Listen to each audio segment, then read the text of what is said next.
In this, our last video, we're just going to go over some things to help you tidy up Facebook and get it performing to its peak. One thing that you want to do in your Facebook account is create a group page. The group page is very easy to manage. It allows you to do a whole lot of hands-on kind of stuff and create, an online version of you or your products or your services. Gives you better targeting. If you're using a personal Facebook account to launch your ads, running your main account as a place, as a contact place, can actually be a little bit overwhelming from a user's standpoint. And you don't want, probably you don't want to see your customers seeing all the wall posts from, your high school buddies and stuff like that.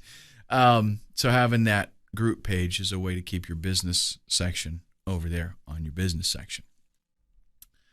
We can promote multiple products at once with ease. If you have group pages, multiple products, each product will have its own group, okay? And you can sell totally different stuff. Basic info. Facebook is going to walk you through creating the basic, the group page itself, and you just have to enter in some very basic information during that process. Let's look at that a little bit. The basic info, the group name, maybe a description, the type of group. You can put in some news, stuff like that. Just basically form filling kind of stuff. And then you can customize the group if you want it to be open. This has to do with access. Open means anybody can join the group and anybody can invite others, right? If you want to get a big following, obviously this is the one that you want to do. Closed. This is going to give you the opportunity to have just an administrator approve new members joining. Now, anybody else can actually search for the group and they can see the group description and they can, make a request to join it, but it's going to have to be approved by the administrator. And then the last one is secret. This is going to hide the group from searches. Only people that are invited by the admin are going to be able to get in here. So if you've got maybe some kind of exclusive promotion or something like that you want to make available just to a very tight-knit group of people. And after you got your page up, you want to invite people. You want to promote these pages as much as you possibly can. Get a link on your website. Add it to, even business cards, email signatures, any other advertising that you do. Consider putting something in there about your group page. You might even consider doing a little bit of advertising on Facebook just to get people to join your group, because having people in that group, it's almost like, it's a lot like actually having a list, an email list. Now, interacting with fans, this is pretty important because, again, Facebook is a very social environment. So we want to participate and make it a two-way thing. Promoting sales. We can let our fans know about, fans and friends about promotions that we've got going on our website. We can just write on our wall, bam, it's all there, they see it. Use Facebook as kind of like a little mini blog to let people know about helpful information. Write to them, about something that they might enjoy reading that would benefit them. Create a community. Enable posting on your wall for members. That way, they feel like they are a part of the community. So they come to your group page and they're able to actually put comments on there. They're going to love that, okay? Build up relationships. When you create a fan page, you're kind of trying to instigate back and forth communication. What you're going to find out is that you are building relationships. You're creating a sense of loyalty, camaraderie. And what that's going to blossom out to is word-of-mouth advertising, probably both on Facebook and off of Facebook.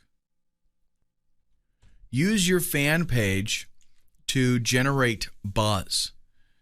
If you can get members to, kind of get them interested in promoting and telling their friends about your fan page and getting them to join and things like that, you can really get things growing very, very quickly.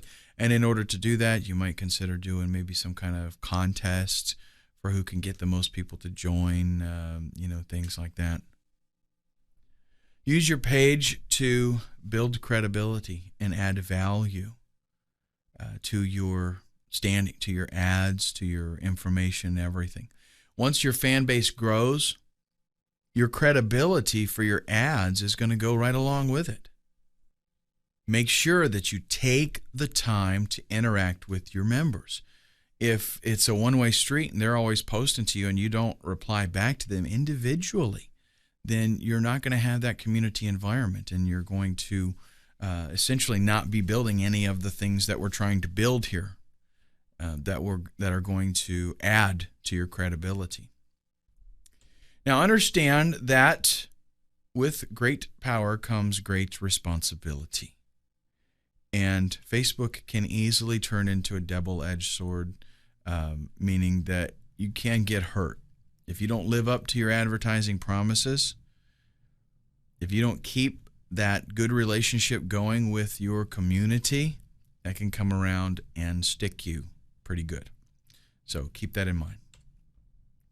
Cross promotions. Use Facebook everywhere on your website. If you've got blogs somewhere, if you maybe put it in your signature on forums that you're a member of to get people to come back to your Facebook page, everywhere that you can, let people know that you are on Facebook. So definitely link to it from your website. Connect it with other social accounts like Twitter, okay? And even use Facebook on business cards, because nowadays, seriously, everybody is on Facebook. And a lot of people, let's say you're a brick and mortar place, you got your business card, you put Facebook on there. A lot of people, they'll come in, maybe get a business card, and they want to check you out on Facebook. They want to see what you're all about. And it's a great way for them to do that. So it's a good opportunity for you. If you're an affiliate marketer, I got good news for you. You can get into multiple niches and have several different advertising programs going at the same time. Multiple streams of revenue. Create different pages, different groups for different products. Excellent targeting. Make sure that you do find out about the niche that you're working in, okay, so that you can create a good experience for those people. Affiliate marketers are notorious for not fully understanding everything about the niches for the products that they're promoting, because it's so easy to promote products that you know nothing about. A good idea, though, is to find out a little bit more about the people that are in that niche, because that'll help you with your targeting. Make sure that your landing pages are professional. We don't want, umpteen bazillion pages of sales copy as your landing page. You just want something nice and clean that's direct and to the point. Keep it attractive and make sure that they know what it's all about. Research your products. This is because your reputation's on the line here, folks. Remember, Facebook, you're there, okay? And unless you want to create a new Facebook account every week under a different name, you're going to want to make sure that you're promoting products that come through, okay? And remember, even as an affiliate marketer, this is your business. Treat it that way. Your efforts are for your business. So you want to put some pride into what it is that you're doing. Don't just, go out there and blah, blah, blah. I don't care. I just want to make a quick buck. That's not the way to do this long term. It might work for a little while, but it's going to quit. And in conclusion, Facebook will allow you to save money on advertising. It allows you to reach 500 million users and growing. It allows you to fine-tune your campaigns to target the exact demographics of what it is that you want to look for, what kind of person is going to be interested in your product. It allows you to fit your advertising to your budget. You can develop relationships with fan pages and cause your following to grow virally, gaining word-of-mouth advertising. And all of this is going to yield a higher return on investment with the increased exposure that you will no doubt attain from Facebook. Now remember, there's no set rules. There's no secret formula that's going to make everybody successful on Facebook. You're going to have to do some trial and error. You're going to have to be patient and, as you get results, make some tweaks and changes to make your campaign the absolute best that it possibly can be. Remember those goals we set earlier on? Well, we didn't do that just for a training exercise. We have to, once we've got everything in place, we've got to go back and we've got to see how well is our campaign doing. And we do that with the Ad Manager. Check this out. Campaign names. We can see the different campaigns that we've got running. Our status. Not all your campaigns are going to be active at once, more than likely, because a lot of times we'll shut some off or we're doing some other stuff. This lets you go through and see which campaigns are running, which ones you're paying for. The last update date. This is going to help you track multiple ads, the things that you have done to make changes and edit them. And also you can see which ads have not been changed and for how long. Budget amounts. This shows you a set per campaign amount for the daily budget. So it's a nice snapshot of what you got going on. Clicks. How about this? The number of clicks exactly that a particular ad has generated. So you use that in conjunction with maybe your website tracking tools. That'll tell you actual sales and conversion rate. So you can know, okay, here's this ad got clicked. This ad, when it gets clicked 50 times, I make 1 sale. Okay, because you can go to your website and you can see, okay, here's the amount of clicks that I got. Here's the amount of sales that I had. Impressions. This is a nice feature. How many times has your ad showed up on Facebook pages? So this way I can see this is how many impressions I've had. This is how many clicks I've had. So we know what our conversion rate is on the ad itself. The click-through rate percentage. It's actually what I just talked to you about, the clicks and impressions. That's calculated for you in the click-through rate. So this is, I got 100 impressions. I got 5 clicks. That gives you a 5% click-through rate. Average CPC. How much has each click cost you on average? Because sometimes, you pay more and sometimes you pay less. So this is going to average it out so you know what your advertising per click is costing you and how much you have actually spent in advertising. And then the stat ranges. This allows you to see the lifetime, stats of a particular ad. So how well it has performed over, the past day, the past week, lifetime, that kind of thing. I want to talk to you a little bit about bidding strategies now. Facebook gives you 2 models, the pay per click and CPM, which is pay for impressions. You're actually paying for 1,000 impressions. Both of these types of advertisings offer their own advantages, but you do want to make some educated decisions here on which you decide to go with.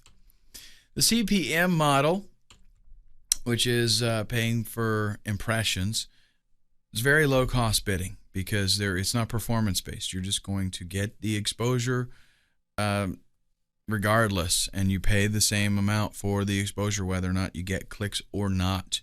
It might be a good viable option for if you want to do some branding or something like that and you're not really concerned about getting clicks. If you want to get clicks though, then it may not be the best solution for you unless you have a killer ad. if you have an ad, like one of the things that I always tell people is if you do a pay-per-click ad campaign, right, and you find out that your ad gets like crazy conversions, then you may want to consider doing a CPM with it, because you will actually end up paying less. Gives you great exposure. So, if you want to do a brand name, like I said, if you want to start generating buzz about a product, if you go, if you get an ad that's out there 162,000 times a day, it's hard for people not to notice it. And we're talking about a whole lot of page views on Facebook. If your niche is getting a lot of exposure, a lot of interest, and you can get that ad in front of the right people, the click-through rate on your ad can be phenomenal. And again, with the CPM model, that can be financially very beneficial to you, because you pay the same rate for those 1,000 impressions regardless of how many times people click on them. That's why it's traditionally it's lower cost, because the ad just shows. You don't really know if people saw it. You don't know even if if it happens to appear on the lower half of a page and they don't ever even scroll down, it still counts as an impression.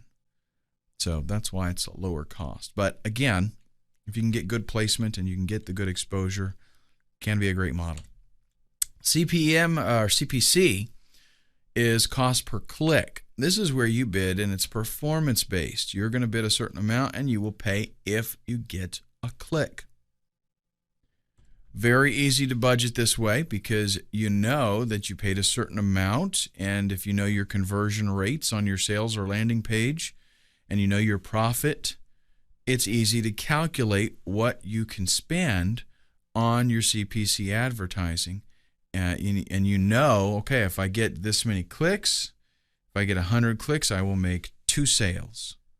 And you can budget, effectively. You know what your profit is. If I make $15, $20 per sale, I now know how much I can afford to pay for those 100 clicks.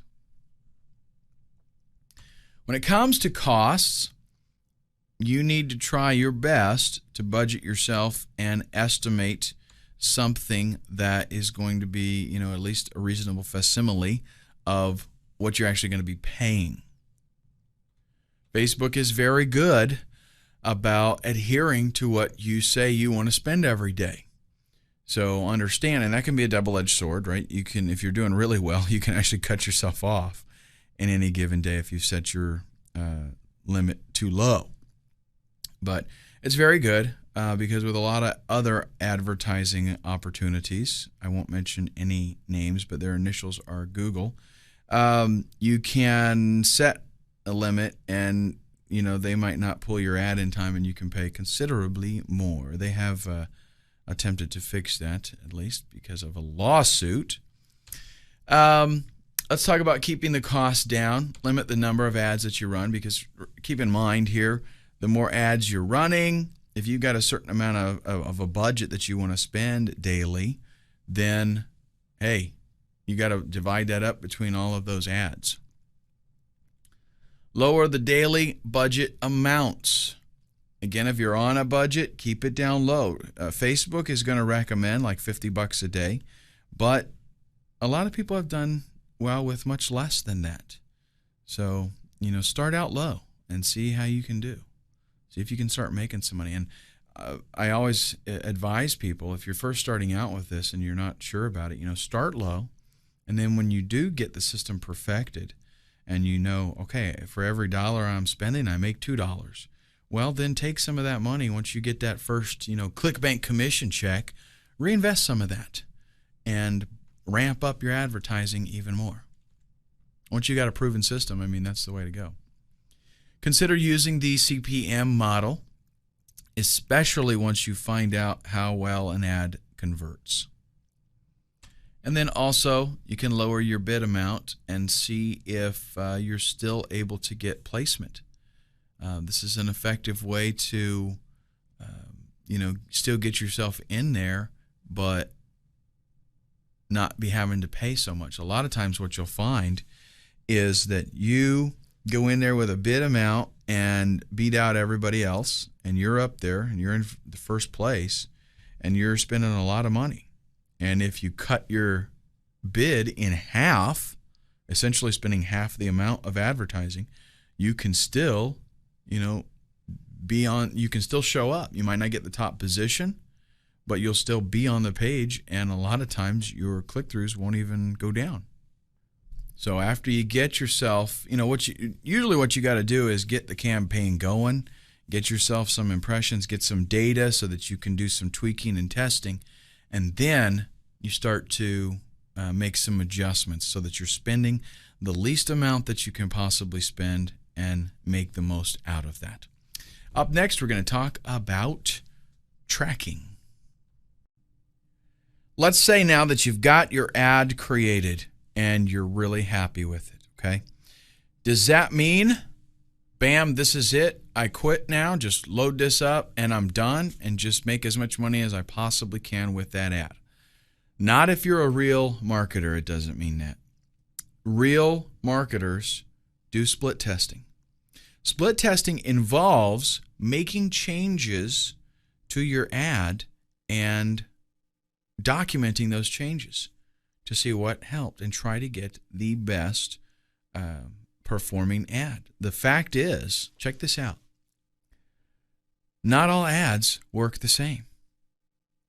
If you just change one thing in an ad and you run the two, one of them will perform better than the other most of the time. Now, there could be cases where it doesn't make any difference really, but that's not usually the case. So here's what we do. The things that we want to test the headline. And what this would mean is we take an ad, we like this ad, we've put it together. We now create another ad exactly the same, except we use a different headline. So then we will let the first ad maybe run for a set number of exposures, a few hundred, till you can get some good data, some stats, and we see how many times it was clicked. Then we let the second ad run with the different headline. We see how many times it was clicked. Then, do we stop there? Absolutely not. We take that winning ad, the winning headline, and then we create another version of that ad with the new winning headline, and we use a different image. Now we do the same thing. We let this new ad run the same amount of times and see what percentage of click-throughs we got. Then we do the same thing with the copy. We have the best headline, the best image, and then we change the copy. There's one thing that's very important about this. When you do split testing, you only change one thing at a time. The reason is you have no way of knowing what was the element that made the difference if you change a bunch of different things. So if you try two totally different ads, you don't know what it is that made the difference. If it was the headline or the images or what. So you change one thing, you let it run, you see how it performs, and then whatever the winner is, that's what you use to mold for the next test. And you want to be patient with this. It is going to take a while, not only for getting results, but it's going to take a while for you to see, how effective it was in terms of you actually making sales, right? If you've got some kind of opt-in and there's a long sales funnel process and you're not really expecting to make sales for a few days anyways, because you're selling them with an email autoresponder or something like that, you got to be patient with it. And also don't just make a decision after you get like 100 impressions. Oh, this ad stinks or this one's okay. You want to get, a fair amount where you can say, this had a lot of traffic, it had an opportunity, and these are the results. Up next, let's talk about bidding strategies.